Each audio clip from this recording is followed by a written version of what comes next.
Hello and welcome to Unacademy, a one-stop destination for the English medium civil services aspirants. A very good evening and welcome to the most comprehensive Hindu analysis on YouTube. So let's start the discussion by first looking at the topics that we are going to discuss. From the Delhi edition of the Hindu, I have chosen 9 important topics. So let's discuss them one by one in complete detail so that you don't have to go back and read the newspaper again. But before we start, I have a very important announcement. I'm sure the aspirants, especially those preparing for 2026 prelims, would be accelerating their preparation from now onwards. You would be looking for the best possible test series in order to check your preparation. So, Unacademy will be helping you out with the All India Prelims test, which is going to be conducted on the 17th of Jan. Now, when it comes to test series, the biggest concern in the industry is that usually the test series of other academies, their questions are made by subject matter experts and not by the teachers or educators. But at an academy, we'll ensure that the questions which are provided to you would be framed by our top educators, strictly in line with the requirement of the UPSC Prelims exam. So this is a great opportunity for you to attempt full length test papers, check your preparedness, and you will also get a all India ranking. For those interested, please check out the further details by clicking on the link provided in the video description. And if you want the PDF of the Hindu analysis, please join our official Telegram channel by scanning the QR code. After the session ends, we will share the PDF over here. So let's get started and look at the first topic. On page number 6, the Hindu carries an important editorial that focuses on recent actions of United States, which are aimed at Venezuela and as well as Russia. As all of you are aware, recently the United States has carried out a major military operation in Venezuela, capturing its then president Nicolas Maduro. And apart from that, the US has placed sanctions on Venezuela's oil resources and oil exports. And US military has even blockaded Venezuela's coastline and trying to prevent the movement of oil carrying vessels. US forces have also seized Venezuelan oil shipments as well. So these actions against Venezuela, accompanied with the impending action that the Trump administration is planning against Russia, is something that raises deep concern. Most experts are labeling this as part of the geopolitical rivalries between United States and Russia and its allies, given the fact that Venezuela has been a very close ally of Russian state. But there is a different way of looking at these developments because whatever you're seeing with regard to Venezuela and Russia is not just about oil. It's not just about the grabbing of resources. It's not just about the geopolitical rivalries and the contest between them. There are much more important concerns which the editorial is trying to examine. So, if you look at the US Congress, which has recently brought out the Russian sanctions bill, it proposes up to 500% tariffs against those countries and entities which procure Russian oil. And going by the numbers in the US Congress, there are enough supporters both in the Republican Party and amongst the Democrats to ensure that this bill passes smoothly. And if the bill is passed, there is a chance that United States could bring crippling sanctions, secondary sanctions against other countries and institutions and entities which are buying Russian oil. So this is something that deeply affects countries like India because India has been one of the top buyers of Russian oil since the Western sanctions that were imposed since 2022. Almost 20% of Russia's total oil exports have been headed towards India. So China has been buying even more oil from Russia compared to India, but India remains one of the top destinations for Russian oil.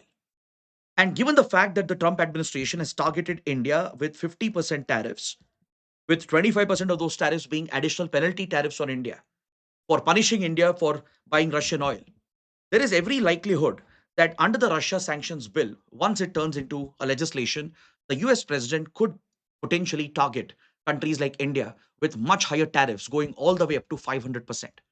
Now, with 50% tariffs, the trade has already crashed. India's exports have already taken a hit. So, any further increase in tariffs, even up to 70, 80%, or even let's say 100%, is going to completely erase India's export potential into the US market. So this is not just aimed at, if for example, if you, it's not just aimed at crippling India's trade. It's not just aimed at targeting the Russian economy, or even let's say the actions aimed at Venezuela. It's not just about the oil and the geopolitics of it. And there is much more what's happening behind the scenes. Now, if you look at the statements that Trump administration has been making, they have been very open that the oil interests of United States is being secured by targeting Venezuela, be it the sanctions, be it the capture of Nicolas Maduro. And American energy companies have already committed up to $100 billion plus of funding to invest in Venezuela's oil sector to ramp up its oil infrastructure. While this gives the appearance that all these actions of the US is primarily aimed at securing the oil reserves and countering its rivals like Russia and Venezuela, you're actually wrong. There are, as I said, other important stakes which are being involved over here. Because the United States is primarily concerned about its global hegemony. It is concerned about its control over global financial and banking institutions as well. Because this global order is now being challenged and even disrupted to some extent by China and others who are moving away from the dollar system. For many decades, the United States has been able to dominate the global banking financial systems, primarily because of the relevance of the dollar in the global markets and especially in the oil markets. For decades after the Second World War, the pricing of global oil and even settling the oil transactions through cross border payments has been done through a dollar denominated system. And this is what makes the US dollar a preferred currency for oil transactions and even for global economic transactions. And today, the dependency of the dollar is declining because of countries like Russia, China, even India trying to move away from this dependency and trying to reduce their involvement with dollar based financial systems and transaction markets. For example, if you look at what China has been able to do, China has been successfully using the yuan and it has been internationalizing the renminbi and reducing its direct dependency on the US dollar when it comes to buying oil from the global markets. China, just like India, has a lot of dependency for energy imports, and it can't rely on a rival like the US and its currency, the dollar, because this creates a geopolitical complication. This could become an economic leverage through which US can hurt the economy of the target country with sanctions, just like it has hit with Russia and Venezuela. And that is where China has made a very bold move in the recent years. And China has been able to move away to some extent from the dollar based banking transactions.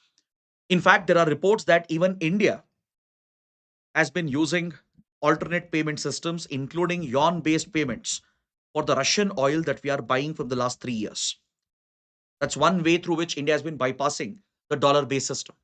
We've also used the dirham route through UAE to pay for Russian oil. And we've also used the rupee ruble based payment system through national currencies by creating Vostro Nostro accounts. Apart from that, India has even tried the Chinese yuan route. So the growing internationalization of renminbi provides a greater influence for China in the global markets. And that is exactly something the US is also looking to counter. So, by essentially gaining control over Venezuela's oil resources and crippling Russia and its trade partners, the whole concept here is to bring back the dollar's relevance in oil transactions and in global economic transactions.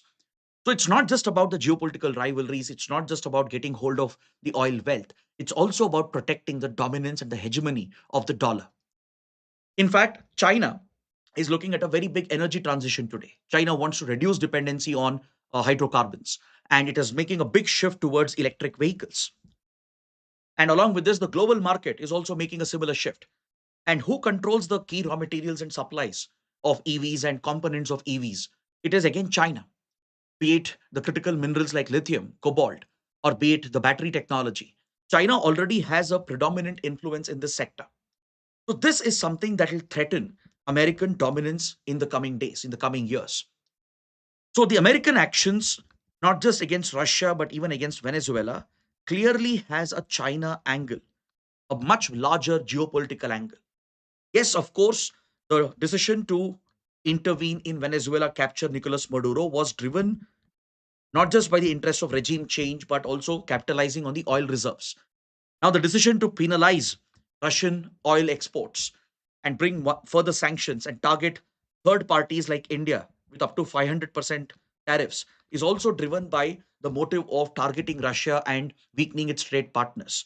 But apart from this, apart from these objectives, there is a much larger objective, which is to counter the transition that China is making and the reduction of Chinese dependency on the US dollar. That's what you see reflected at groups like BRICS as well. The BRICS organization is also making a big shift towards de-dollarization. And India has been an active participant in the efforts to de-dollarize the global economy. And India has been working with BRICS partners and even other friends to focus on currency, national currency based trade settlements. So this is something that worries United States in the coming years. This is something which could weaken the American hegemony because for decades, as I told you, global oil settlements, oil pricing has been based on a dollar denominated system. So as the world moves away, finds alternatives like this, it weakens the American influence on the global financial system.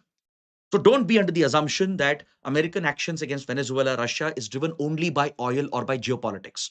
It's also driven by geoeconomics, right? And that happens to be the larger context in which these developments are taking place.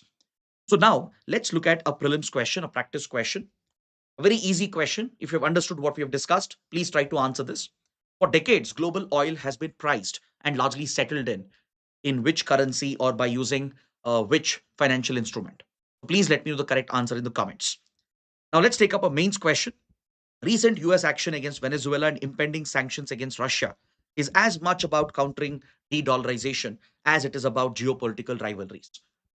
So what you can do is for this particular question, your introduction can provide the recent developments as a context that US has used aggressive military action against Venezuela, toppling the president, capturing the president on drug trafficking charges, and refer to the sanctions being brought against Russia, including the impending sanctions, which could increase the tariffs up to 500% on the third parties that trade with Russia. So once you set the context, you will point out that these actions of the US appears to be influenced by the oil interests and the current geopolitical rivalries between US and its rivals. But apart from these immediate concerns and factors, there are much bigger geoeconomic interests at play. And then in the body, you will try to explain the role of the dollar, the prominence of the petrodollar system that the US had cultivated over the decades, and how today this is being challenged by countries like China, as well as by India and countries like Russia. How there is a global effort through groups like the BRICS to de dollarize the global economy. How countries are using alternate payment systems.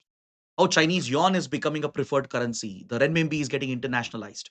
Even India is opting for alternate payment systems. So this eventually threatens the dominance of the US dollar. And you need to bring out this geo-economic perspective to explain what's happening between US and its rivals. Right? You can conclude by saying that this is not just about securing oil reserves, it's not just about settling scores with geopolitical rivals, it's not just about engineering regime changes. Of course, those are priorities and objectives as well. But beyond that, there is a clear geoeconomic interest, which is to protect the dominance of the dollar and ensure that the US hegemony over global financial system remains, and especially over the global oil markets and how the prices are settled. So if you can bring this out in the conclusion, right, I think that would more than suffice to do justice to the given question. The question per se itself is not asking for a suggestion or a solution, right? But of course, in the end part of the body and the conclusion, you can try to suggest how India can navigate these difficult times. What could be India's policy options? How could India deal with a possible further increase in American tariffs? Right? Maybe some suggestions on that. As of now, India has shown a lot of strategic restraint. We have stayed away from condemning America's unilateral policies, and we are focused on negotiating the trade deal and finalizing a trade deal with the US to try and bring the tariffs back to a normal level. So this has to be the focus of India, that we need not get into this rhetoric match with the United States. We need not match statement to statement for what Donald Trump says about India. Instead, by employing quiet and silent diplomacy and staying away from this rhetorical match, India will need to prioritize a trade deal with the US. So there can be some guarantee and stability about the tariff regime between India and US. So this has to be the approach when you discuss India's options to deal with this complex environment. Now let's move to the next topic. Let's talk about a very important column on page number 6. This article refers to a horrific incident that occurred in Maharashtra recently. In Satara, in Phaltan, at a local hospital, a young doctor committed suicide, and she had written a suicide note on her palm. And these messages were flashed on media channels as well, and it got picked up on social media and went viral. So, this incident, which happened in Satara, raises very serious concerns about how a victim of rape and sexual violence gets treated, gets maligned by the criminal justice system and by the society.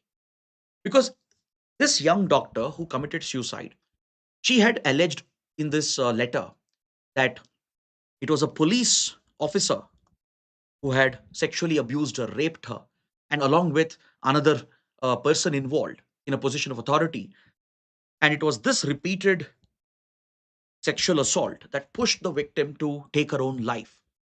So, following this tragic incident, there was a big outroar, and it was very clear that there were major failures, systemic failures, which had let down the victim.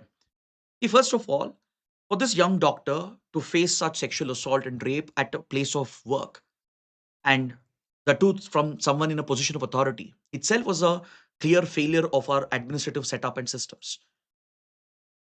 According to the final note that she had left behind, she had made a lot of appeals for help. She had approached authorities to ensure that she is protected. So, despite that, there was no adequate support provided by the system itself. That shows the first failure of the administrative system and the criminal justice system. But the things that happened later on, as the investigations began, even the Maharashtra State Commission for Women took up this particular matter.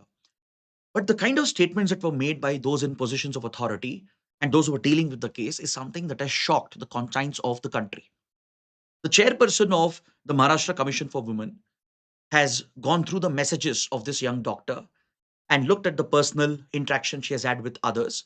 And she made very uncomfortable, controversial statements about her personal life, about her being sexually active, and somehow trying to blame the victim and assassinate the character of the victim in public. So these kind of incidents that we see is something that shocks the conscience of any well-thinking individual. Because see, in our legal system, in the criminal justice system, there are sufficient safeguards to protect victim of sexual abuse and rape. For example, if you look at the Criminal Law Amendment Act 2013, also popularly known as the Nirbhaya Act, the law is very clear that the victim of sexual violence cannot be subjected to any sort of humiliation or any assumptions about her past record or about her character cannot be made, and it has no relevance in the particular case which is being dealt with. And it also ensures that victims are protected from character assassination, because this is something that often happens in rape cases and cases involving sexual assault, where the previous conduct of the female victim is brought into question, especially by the defense. When the trial has started in cross examination, it is often seen that the defense tries to question the character of the woman. They'll try to find out whether she has been sexually active, how many past relationships she had, and somehow they try to justify this as though the rape was part of her behavior itself. And this completely ignores the concept of bodily autonomy. It ignores the idea of consent. And this is something which is often seen in the criminal justice system. So, to prevent this, the Nirbhaya Act contemplated measures, legal measures, to prevent character assassination of the victims. And even if you look at the way in which investigations are done, the questioning of the victim is done by the police and by the criminal justice system, right? And even how the forensic tests are handled, it is clearly biased against the victim. For example, the horrific virginity test, which was a part and parcel of the criminal justice system, which included the two finger test, which would further subject the victim to much more trauma. And also, it was about questioning her whether she was sexually active, and somehow that had a role in her incident that happened. And this would often get tied with the case, creating a perception, right? That, and the defense would argue as well on these lines that this essentially was not a rape and there might have been consent as well. So many such cases have come up. That's why in the new amendments that were done, and the updated criminal laws, for example, if you look at Bharatiya Nyaya Sanhita and the Bharatiya Sakshya Adhiniyam, there are very clear provisions that draw from the Indian Penal Code and the Indian Evidence Act, which tries to protect rape victims. And under the Bharatiya Nyaya Sanhita, the focus is to create a women-centric criminal justice system to protect the victims from such abuses and such assumptions being made about her character, and somehow that being used as a factor in the trials which go on.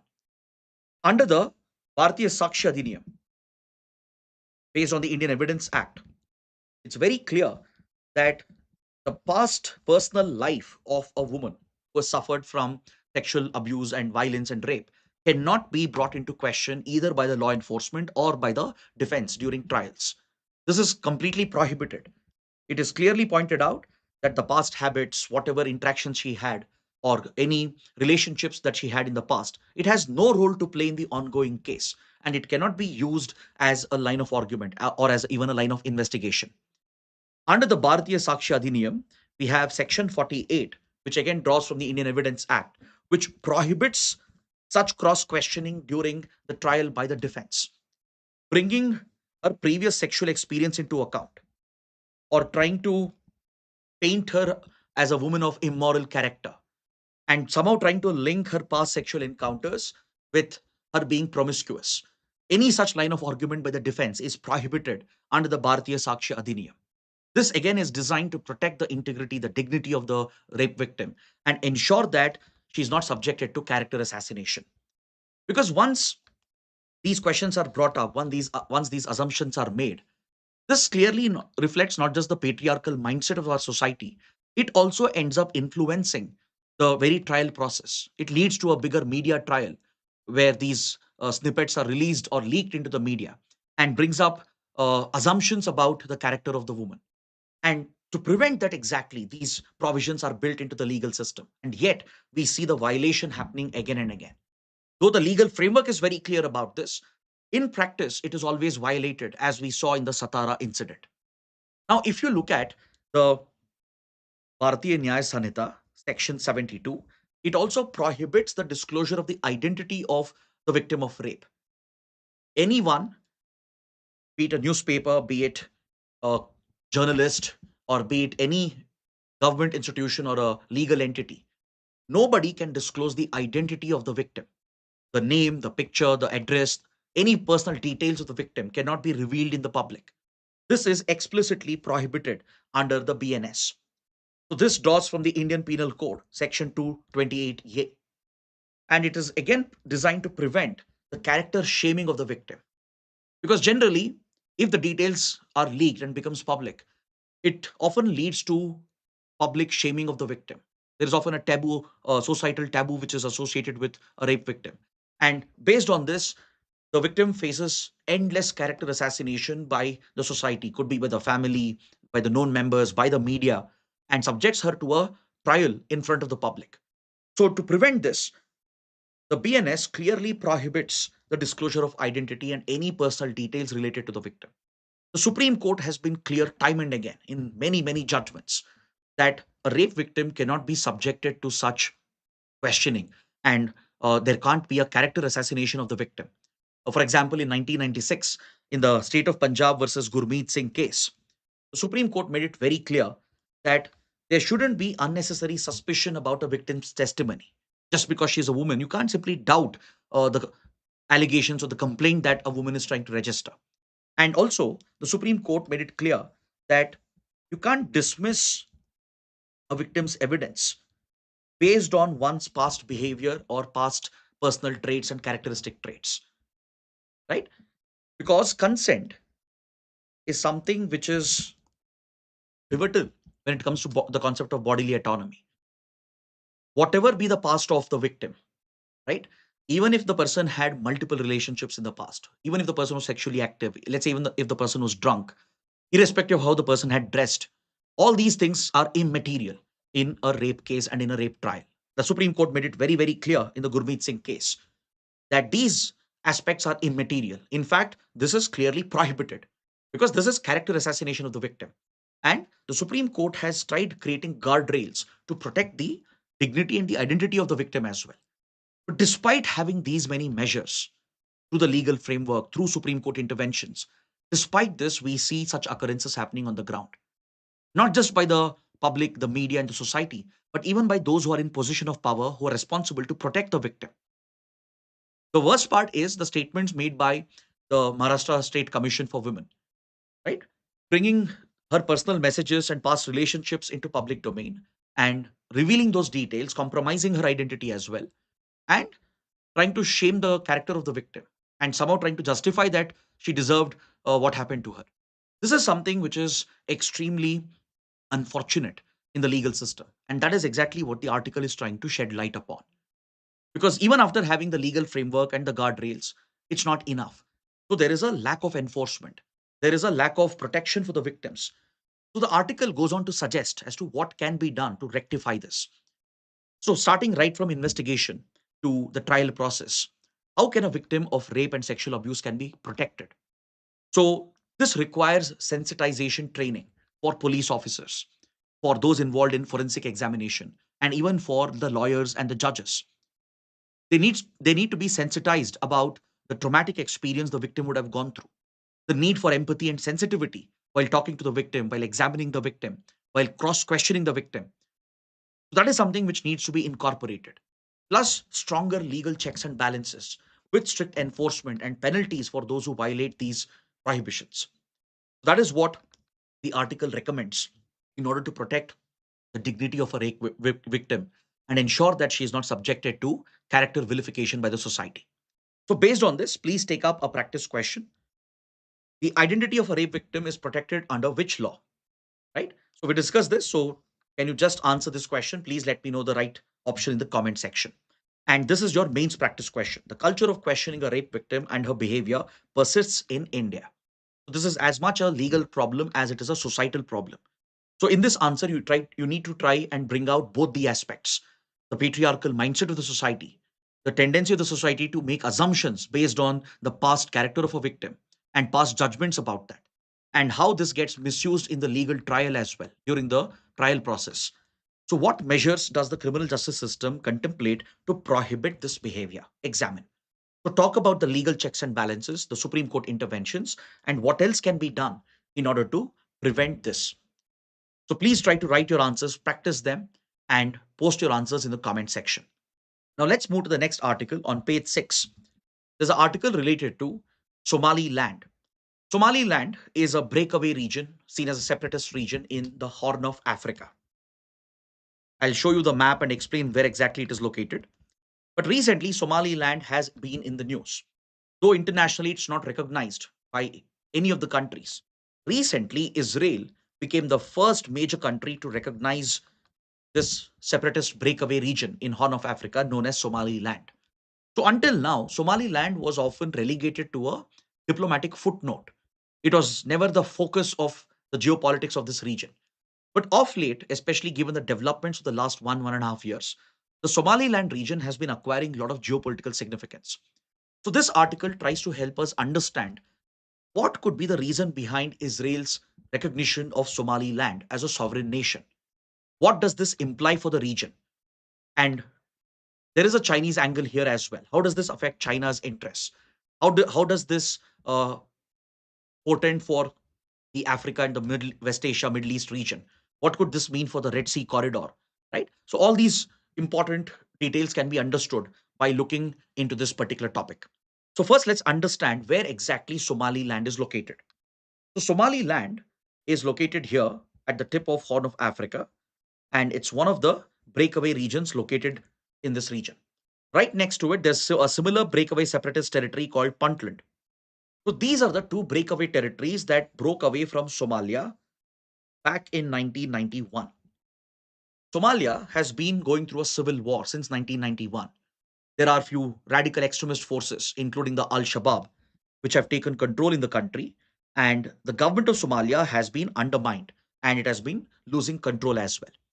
So the regions located here at the tip of Horn of Africa, Puntland and Somaliland, they have broken apart and they claim to be independent and sovereign, and they've been able to build their own independent systems over the 3 decades. In fact, Somaliland has seen a lot of stability as well after it broke away from Somalia. Though the world does not recognize this breakaway region, right? Except for Israel recognizing it recently, no other country in the world has officially recognized Somaliland as an independent sovereign nation. So it's not a UN member as well. But on its own, it has been able to hold democratic elections. It has been able to build strong democratic institutions as well. It has managed to ensure security and stability as well. So internally, the region of Somaliland has seen a lot of stability compared to the utter chaos that you see in Somalia. Somalia is still going through the civil war, and there is a major presence of radical terror groups, including Al Shabaab and factions of Al Qaeda and Islamic State. And Somalia is at the center of the piracy that you see in the Indian Ocean region. So, in comparison, Somaliland, after breaking away from Somalia in 91, has been able to stabilize the region, ensure the security of the region, and it has built stronger institutions, held democratic elections, and it has a legitimate government in place which administers this region. So there are few external powers which are keenly involved to capitalize on this situation here. And there is a reason why Israel is backing the sovereign recognition of Somaliland. Because of late, Israel has been showing a lot of interest near the Red Sea corridor, which is of great strategic significance. It's the most important and viable trade route between Indian Ocean and the Atlantic, connecting India and Europe. And there are multiple choke points present here.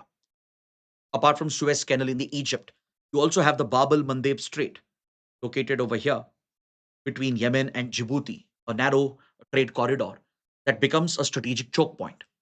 Then, as you move towards the Gulf of Aden, or Gulf of Aden as it is called, this is one of the most important shipping lanes, which has great significance for the global economy. Even a large part of India's trade headed towards Europe and the Western Hemisphere passes through the Red Sea corridor. China has a lot of dependency on this trade route. So China has a lot of interests, not just in West Asia, but in the Red Sea corridor and across Africa. So this recognition by Israel and the moves being made by the other powers in this region to prop up Somaliland and give it recognition is something that could threaten Chinese interests. So to understand this further, we need to see which other countries are trying to back Somaliland. See, as of now, Israel is the one which has gone ahead and given recognition to Somaliland. Apart from Israel, there is United Arab Emirates, which is very closely involved with Somaliland authorities.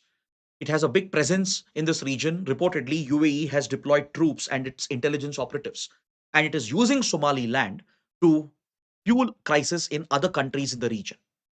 From Sudan to Yemen, the UAE is accused of sponsoring civil wars through covert methods by funneling arms, weapons, and funds by using Somaliland as a base. So UAE has turned this region of Horn of Africa as a launch pad for its covert operations and interference across this region to further its own influence.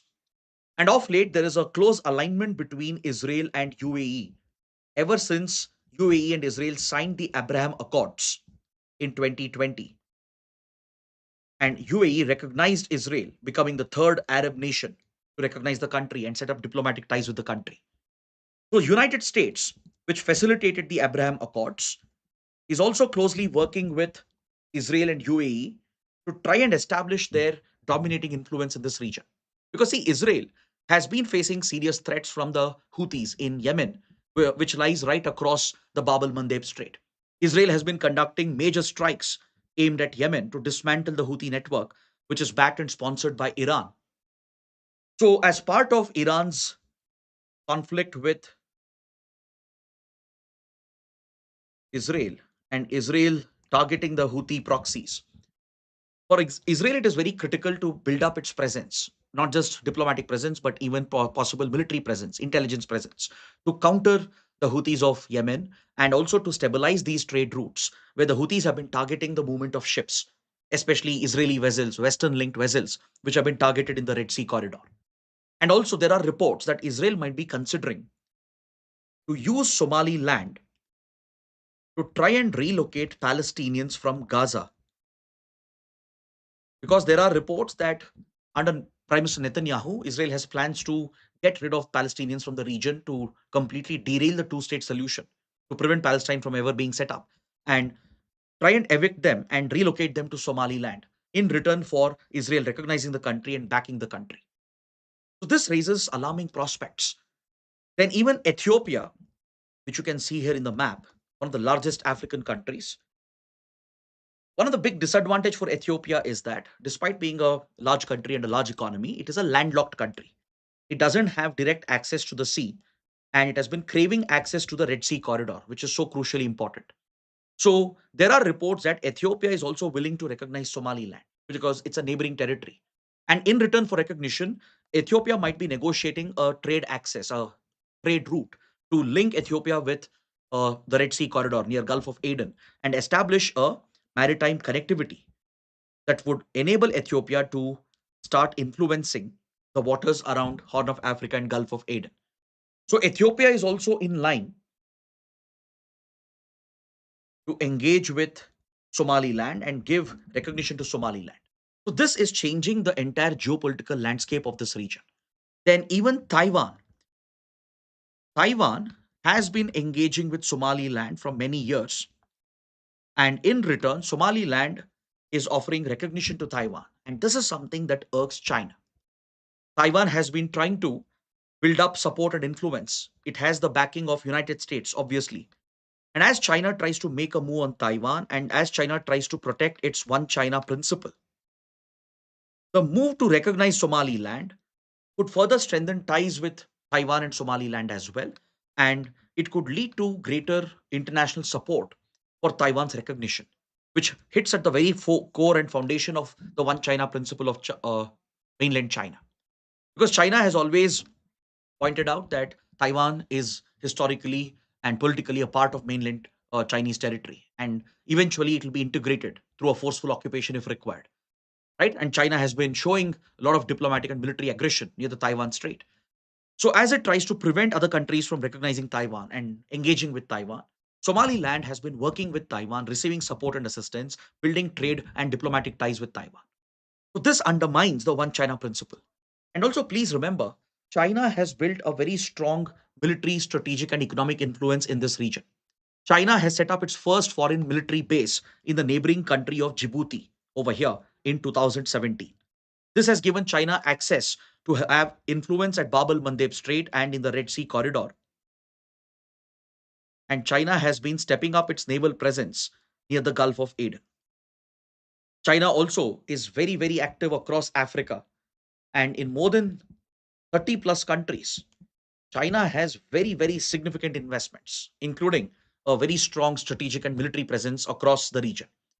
But the location of a Chinese base in Djibouti is of great significance for China to further its Belt and Road Initiative and the Maritime Silk Road project, not only to secure the trade route, not only to secure more markets in this region for Chinese exports, but also to dominate and control the shipping routes and trade routes. So, this move by Israel to recognize Somaliland, accompanied with attempts by UAE to engage with Somaliland, along with attempts by US, Ethiopia, and Taiwan to engage with Somaliland, all of it creates a direct threat and challenge for China. So, if China were to react aggressively, if it were to bring a heavy handed approach to try and crush Somaliland's economy or bring heavy economic sanctions and coercion or even use overt political interference, this could create a backlash for China amongst the other African nations where it is working very closely. So, China is trying to adopt a more subtle approach to squeeze Somaliland with subtle economic pressure being applied, along with China stepping up its military and covert activities in the region. China is trying to protect its long term interests in Africa and West Asia and the Red Sea route. Obviously, China's desire is to exercise a dominating control in the Red Sea corridor, ensure control at critical choke points like Bab el Mandeb, further its military and economic influence in the region, and ensure that support for Taiwan doesn't exist in line with its one China principle. But these moves related to Somaliland has brought this region into global focus and attention. It also highlights the ongoing divisions within the Sunni world. Because usually UAE and Saudi Arabia were aligned together, their policies were aligned together. But today you are seeing a big split emerging between the two Sunni powers and UAE acting on its own, which goes against Saudi interests in the region. Be it the civil war in Sudan, where UAE is accused of backing the rapid support forces, or the ongoing conflict in Yemen, where UAE has been accused of supporting the Southern Transitional Council. Saudi Arabia has expressed concern about these involvements of UAE, which aligns with Israeli and American interests. So, this split in the Sunni world also has big implications for the geopolitics of this region. So, any further destabilization here will, of course, impact the trade through Red Sea route and Bab al Mandeb. And this has direct implications for India. India also has been trying to build stronger economic military presence, mainly to counter piracy, to counter organized crime, and also to counter the growing military presence of external powers like China, US, and others who are trying to deploy more naval fleets in this region. And also, India has an interest to stabilize the trade corridor and protect the shipping lanes as they are the lifeline of the Indian economy. So, Somaliland is no longer just a footnote and it's not just a relegated issue. It has started occupying the centerpiece of the geopolitics of Horn of Africa. Given the global implications and the involvement of global players, it has become very crucial as far as the geopolitics of this region is concerned. Now, coming to the next few topics, we have few small articles in the news. Iran is witnessing unprecedented protests. The last time Iran saw massive protests was during the Masha Amini incident, where an Iranian woman was tortured and eventually killed by the morality police that led to large scale protests against the Iranian regime. But recently, in the last couple of weeks, starting from 28th December, there have been massive protests primarily against the economic situation in the country. As you know, Iran is blacklisted by the Financial Action Task Force and faces global sanctions. Plus, it is under targeted American sanctions from many years over its nuclear weapons program. So, as a result of these crippling sanctions, Iran's economy has suffered. It has struggled to bring in investments, it has struggled to trade with others, and it has not created enough opportunities. So, today there is massive inflation in the country, and the Iranian currency, real, has depreciated, leading to a dire situation for the shopkeepers and the bazaar network, which is the backbone of the Iranian economy and as well as Iranian politics. So, following the massive depreciation of the currency and the huge jump in inflation, crossing 40%, approaching 60%, it has led the shopkeepers primarily to protest against the regime. And very quickly, these protests have spread across multiple cities. It has already consumed more than 100 cities. And in nook and corner of Iran, large scale protests have turned violent. And though Iran's regime initially showed some restraint, it has started countering this with brutal force, as it always does. There have been reports of complete internet shutdown and a power shutdown as well to cripple the protest, to also stifle the flow of information. And United States has already stepped in. President Trump last week had issued a direct warning to the Ayatollah that if Iran violates the rights of civilians and targets them and kills them, the US would be forced to intervene. And Israel reportedly has been very active in the midst of these protests. Iran is alleging that Israel's intelligence agency Mossad is playing a role on the ground to fuel these protests and make it violent. So Iran would be forced to retaliate and it leads to a further bigger escalation. So there are rumors on various platforms as well that US Israel might be planning a military intervention to try and topple the regime as it is at its weakest moment. Because see, over the last 3 years, as the Gaza war and West Asian conflict has spread, Iran has been on the back foot. Israel has not only decimated the proxies of Iran like Hamas, Hezbollah, and the Houthis, but Israel and US together have delivered major blows to Iran in recent months. If you remember last year, the nuclear facilities of Iran have been bombed by US and Israel. And in the past couple of years, Israel has launched multiple strikes on Iran, weakening the country significantly and also highlighting the limitations of Iran. So it appears that Iran is facing a very, very serious challenge. And there are concerns whether the regime would survive or would it fall. And there are more serious concerns if there would be a military intervention by either Israel or US. So this is an ongoing development. And the Iranian Supreme Leader, Ayatollah Al Khamenei, he has blamed US and Israel for these developments and ignored all the genuine concerns of the people. Because the Shia conservative regime, the theological regime of Iran, has been a notorious authoritarian regime which has crushed human rights, targeted women, targeted minorities, and crippled the entire society for decades together, oppressed the people of Iran for decades together. So it is a complex story in the development, but any further escalation here, let's say the protests were to spread further, if Iran were to crack down on it, and if there were to be a threat to the stability of the regime, or as I said, if US Israel were to consider an intervention, any of these developments which might happen will have serious implications for West Asia region. And as you know, Iran is a key partner for India. India has big investments in Iran, including the Chabahar port. India works with Iran very closely to keep Pakistan under check, to counter terrorism, to gain access to Afghanistan and Central Asia. So that's the reason why these developments become very critical for us. So let's wait and watch for further developments, and we will have a more detailed discussion on this topic. Next, on page 8, we have a small update. Taliban has appointed its first official diplomat to head its embassy in Delhi. See, ever since Taliban took over the country in 2021 and toppled the then civilian government, which was headed by Ashraf Ghani, there has been a big tussle between the Taliban faction and the previous government faction as to who will represent the country of Afghanistan in the diplomatic missions that are located across the world, including in India. So the previous Afghan government, the Ashraf Ghani government, which was an elected civilian government, which had very close ties with India, it had an embassy in Delhi. It had two consulates in Mumbai and Hyderabad. So following the collapse of Ashraf Ghani's government and the Taliban takeover of the country, the then Afghan diplomats, they refused to basically give up the space to Taliban. They continued to occupy these missions and they continued to fly the then Afghan flag, the famous tricolor flag of Afghanistan. And the former Afghan diplomats were considered as the representatives of Afghanistan, with Taliban not being given official representation in India. India also initially started out with a very cautious approach because in the past, India never engaged with Taliban officially. But once it took over the country, we started talking to Taliban, starting with our talks in Qatar, where the Indian ambassador to Qatar engaged with the Taliban political leadership. So gradually, India reopened its diplomatic mission in Kabul and gave it the status of a technical mission. We started providing aid and assistance to the country.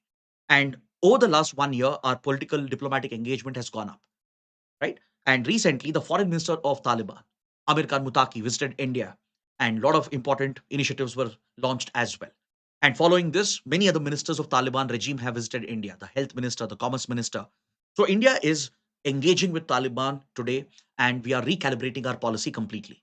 And also, India has elevated the status of its diplomatic mission in Kabul to that of a full-fledged embassy, right? And along with this, India is very cautious to not recognize the Taliban regime because no other country in the world has recognized the Taliban regime except for Russia. But there are few countries in the neighborhood who have established relations and are recognizing their diplomats, like China, like Pakistan, then all the Gulf countries, even Central Asian countries. They have all recognized the relationship they have, though they have not given sovereign recognition to the government. They have set up diplomatic ties, allowed their officials to represent as diplomats of the Taliban regime. So India is taking the same path, keeping in mind its realistic interests, because India would like to get back into the game, protect its investments in the region, and counter Pakistan as well. So as India engages with the Taliban, it has allowed Taliban to send its diplomats, and Taliban is now taking over these missions one by one. Few months ago, Taliban had sent a representative who took over the consulate in Mumbai, and the representative of the previous regime was removed. The same has happened in Hyderabad as well. Now, the main embassy in Delhi will also be headed by a Taliban official, and the members of the former regime are being removed from these positions. So this shows the growing engagement of India with the Taliban regime. Now, coming to the next development, this is very important for all the civil services aspirants. UPSC is introducing facial authentication for all the aspirants of all the exams to promote integrity and ensure the credibility of the examination process. Because over the recent months, UPSC's credibility has taken a hit, especially after the Pooja Ketkar case, the falsification of documents, and the other allegations that have come up, right? So, following these controversies, UPSC has taken major steps to step up the streamlining of the process of the examination itself. So, apart from Aadhaar based verification, UPSC has carried out a pilot test of introducing facial authentication, facial recognition, to match the photo of the candidate on the ID card with the actual aspirant who's appearing at the hall to take up the exam. So this will ensure a foolproof process. So now UPSC has officially announced that it will be rolling this out to all the exams, including your civil services examination. So the test will hardly take 7 to 8 seconds. The viability of this process has been established through the pilot that was run by the National E-Governance Division. Since your Aadhaar biometric details are linked with your application and your candidacy, it is very easy right now to verify the authenticity of the candidate. And this ensures a foolproof and streamlined system. And this is something you should be aware of and be prepared accordingly. Now, coming to the prelim section, let's take a quick look at the smaller topics. Union Home Minister Amit Shah has launched a national IED database, a IED data management system. So IED is an improvised explosive device, the most preferred type of bomb used by several terrorist organizations. So until now, the National Security Guard, the NSG, also known as the Black Cat Commandos, which is one of the central armed police forces under the MHA, was considered as the nodal authority for all data related to bombs that are used by terrorists and extremists in India. The NSG used to maintain the National Bomb Data Center along with the Elite Bomb Disposal Unit. So, any usage of bombs and explosives in the country, NSG would investigate them, conduct a forensic examination, and document all the details like the explosives used, the modus operandi, and the type of bomb. All the details would be logged in into the National Bomb Data Center, which was managed by the NSG. Now, this database is being further streamlined and the access will be opened up for all other investigating and law enforcement agencies in order to counter terrorism. So, the National IED Data Management System would be a single window system maintained under the National Bomb Data Center of the NSG, where all the details of bombs, explosives used in the country since 1999 would be documented and it would be accessible to all the concerned police, intelligence, and law enforcement and anti-terror agencies in the country. So from National Investigation Agency to the state police and their ATS or ATCs, all these concerned agencies will have a single window access, which will help in cracking down on terror incidents in the country. So this is one important development. Next, DRDO has successfully tested a key technology related to hypersonic missiles, which are under development in India. Very few countries have mastered the technology of a hypersonic missile, like Russia, China, US, and India is also in the race. A hypersonic missile is a missile which can travel at speeds of more than Mach 5. For example, Russia has developed and even deployed hypersonic missiles which can fly at speeds of Mach 10 and above. So, India is also pioneering this domain. And what you need is an active cooled scramjet engine to achieve such tremendous propulsion and to break the speed barriers and achieve hypersonic flight. So, as India makes progress towards building a hypersonic missile, DRDO has successfully tested a scramjet engine which is actively cooled. See, a scramjet engine is primarily used in cruise missiles, in supersonic and hypersonic missiles. A scramjet engine is very different from your regular turbojet and other jet engines because it takes in air at supersonic speeds as an oxidizer and it is burnt with the fuel, usually a type of kerosene or a type of gasoline, which is burnt with the oxidizer to generate that tremendous thrust to achieve hypersonic flight. Now, in a ramjet or a scramjet engine, tremendous heat will be generated. So, managing the heat, keeping the temperatures contained will be a big challenge. So, in the scramjet engine for hypersonic missiles, active coolants are required. You need an active cooling mechanism.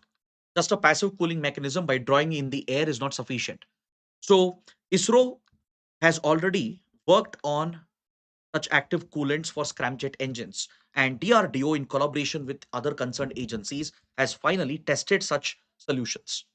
It has used the kerosene itself, the fuel, as one of the cooling agents that circulates on the outer walls of the engine and helps in containing the temperature to manageable levels, while the scramjet engine generates enough thrust and enough propulsion for achieving hypersonic flight. So, this is a key milestone in India getting closer to a hypersonic weapon. Next, Russia has deployed the deadly Oreshnik. It's a intermediate range ballistic missile that can fly at hypersonic speeds, achieving speeds up to Mach 10, and it has MIRV capability, meaning it has multiple independently targetable re-entry vehicles. So the Oreshnik was deployed once in 2024, and Russia has again brought this into the battlefield. It is considered as one of the deadliest weapon systems in the world today, not just because of its speed, but because of its MIRV capability as well. It is capable of carrying nuclear warheads, but in the strikes that Russia has carried out, conventional warheads have been used. And because of its speed and because of its maneuverability, because of the multiple warheads which can be released, it's considered as a weapon system which can't be intercepted by existing air defense systems. Even the most sophisticated air defense systems most likely will fail against the Russian Oreshnik. So please make a note of this weapon platform. And Russia has used it before back in 2024, and now recently the Oreshnik has been deployed in the Ukrainian theater again. So this intermediate range ballistic missile, it of course takes a parabolic path, enters outer space for a brief moment, then makes a re-entry. And this entire flight, most of the flight path will be at hypersonic speeds. And as it makes a re-entry, it deploys multiple warheads which are independently maneuverable and targetable. And that's what makes interception almost near impossible. Yeah. Now coming to the end of our discussion. If you thought the session was beneficial, please let us know. Please press the like button, share your comments, and we'll see you in the next session. Till then, take care. Have a good day.